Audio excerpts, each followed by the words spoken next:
In this video, I'm going to talk about 5 books that I've read in the last 12 months that I think may be worth adding to your list of books you might want to read as well. So let's start with one that I read very early in the last 12-month period, and that was a Tyndale biography. So Teems is an author who seems to self-publish his own works, and he's written a couple of biographies, and this particular one was the one that I read at the beginning of last year after a recommendation from a friend of mine who said this was a great book. And I read it and I agree with him. This is a fantastic book. If you're interested in how we got our English translations, because the English translation of the Bible really started in the 1500s with William Tyndale, and that's who this book is all about. It's called Tyndale. It's a man who basically is responsible for the English Bible, and there's a subtitle as well, as you can see. But this is a fantastic little read. It's not a massive book. It's a 200-300 page book, I guess, somewhere around there, but it's very easy to read. Teems is a really interesting author. He's very different to a lot of the authors that I normally read, even from a biography point of view. This is a breezy kind of read as you go through. It's fascinating in the way he's put the elements together. You come across some really interesting characters along the way, including Henry VIII and a number of others.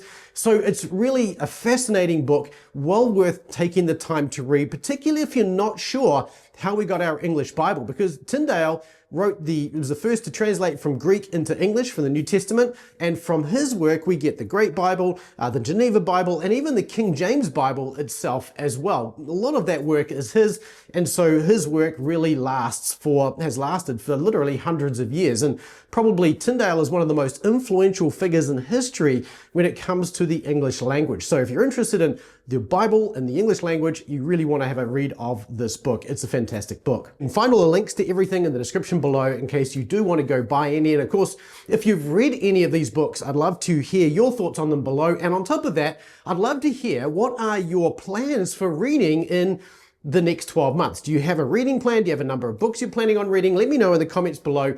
I'd love to hear from you there. For my part, I normally try and set a goal of about a book a week. Last year I read 63 books. The year before, I think I struggled to get to 50. But nonetheless, we're all different, and I know people who read hundreds of books a year, which I can't fathom, and other people who struggle through a book in a year. So we're all going to be different, and this is no pressure on any of you to read at any particular pace, but just to share some books that I've found really useful over the last 12 months that I thought you might also be interested in reading as well. The second book is one that I'm currently reading, and this is one that I was a little surprised of. I've read quite a few books on prayer over the years, and honestly, when I thought about reading this one, it wasn't something I was really excited about because books on prayer seem to follow very similar kind of approaches in many ways. And they kind of seem to me at times to be a little trite. They don't deal with my heart very well. And as a result of that, I feel like they don't really meet me very well where I am. But this book is different. And I really appreciate this book. It's called A Praying Life by Paul E. Miller. And it's been out for a while. This is an updated edition of that book. And to be fair, I'm still working through this book, but here's what I've found as I've started it, is that it's very organic in its approach to prayer. It's not trying to sort of give you a routine or anything like that. It's not trying to put too much pressure on you. It's just sort of saying, here's the basics of prayer in a very organic way that does meet your heart. He deals with questions that most Christians have asked at one point or another, such as, well, why did Jesus have to pray? Right? If he was God and man, why did he have to pray? Well, this book has a go at answering that question. It also talks about, some of the basic elements of what is prayer, why do we come to prayer, and how does God meet us in prayer? And it does a really good job of not only capturing the heart of the reader, but also capturing the heart of God in prayer as well. And so I really recommend this book on prayer. It's probably going to go down as my favorite on the subject, so I heartily recommend it to you. The third book that I'm going to recommend is a book that is part of a wider sort of scope of reading. We're working through our liturgy in our church at the moment, and so this is one of the books that I'm reading to sort of help me think through that. My favorite book on liturgy to date is Brian Chappell's book on Christ-centered worship, which is this one here. This is by far my favorite approach to liturgy, but it's not for everybody, and I recognize that. But the one I'm reading at the moment is called Worshiptainment by Everhard, who has a YouTube channel here, and I heartily recommend everything that he puts out. This book on liturgy is a little bit more formal in terms of the formal liturgy than what many people are used to, particularly if you're kind of from a Southern Baptist or, in my case, an Open Brethren kind of background.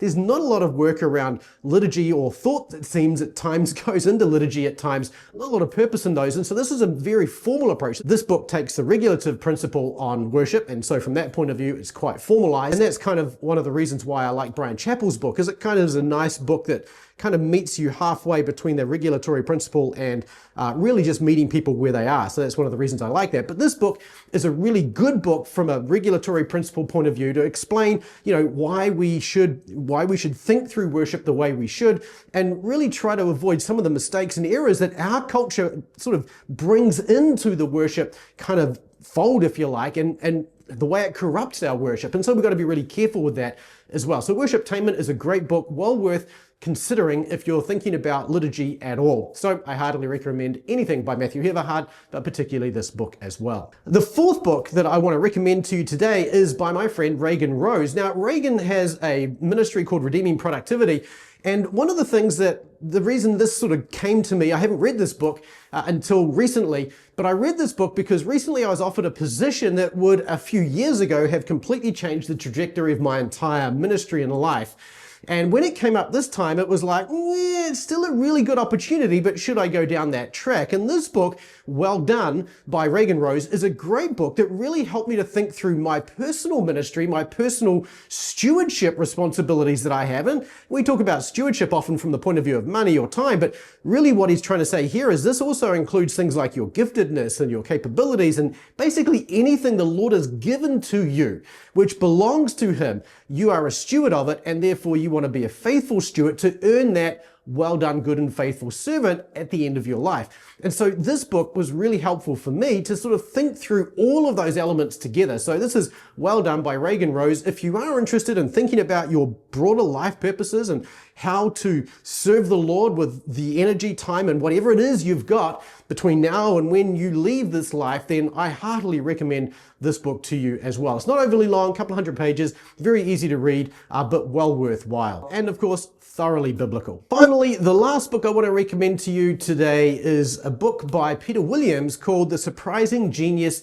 of Jesus. Now, I read this about halfway through last year, and it was a really interesting book. We actually had Peter Williams in our membership as an interview, sort of talking about the Gospels and some of those kinds of things that he's a specialist in. But this book really focuses on Jesus from the point of view of who he is as an intellect. And that's a unique take on the person of Jesus, because often we think of Jesus as a wise man, a spiritual man, or whatever it happens to be, but we don't think about him as a sharp intellect. And that's one of the things that he's trying to do with this book. So what he does with this is he sort of talks through some of the Gospels and some of the different accounts there and explores things like the parables and the sayings of Jesus to sort of show how that even though there's this richness and this depth that's there, there's also this intentionality and this easy to understand element to it, which is really significant when it comes to actually seeing the intellect and the capacity of Jesus for teaching and meeting people where they're at. So this is a really different take on the person and work of Jesus. And I found this really refreshing and also quite freeing in the sense that it's actually a good thing to be intellectually capable in a sense as well. Not that that's really the focus of this book, but certainly we can see that with Jesus. So therefore we can't say, well, just because the gospel is easy for us to understand, therefore we should all be simpletons. No, the whole point of this book is to say, yeah, the gospel is easy to understand because Jesus was sharp enough to take really difficult and challenging concepts and make them actually approachable. And that should be my mission and my goal, as well as yours as well, as we preach the gospel and teach the gospel to people around us. So I'd love to hear from you. If you've read any of these books, what do you reckon? Leave a comment in the comments below. And whatever your plans are for this year, and if you've got any books you'd like me to read or you think I should read, leave them in the comment section below as well. Love to hear from you there. Thanks so much for watching. I look forward to seeing you and serving you in the next video. We'll see you there.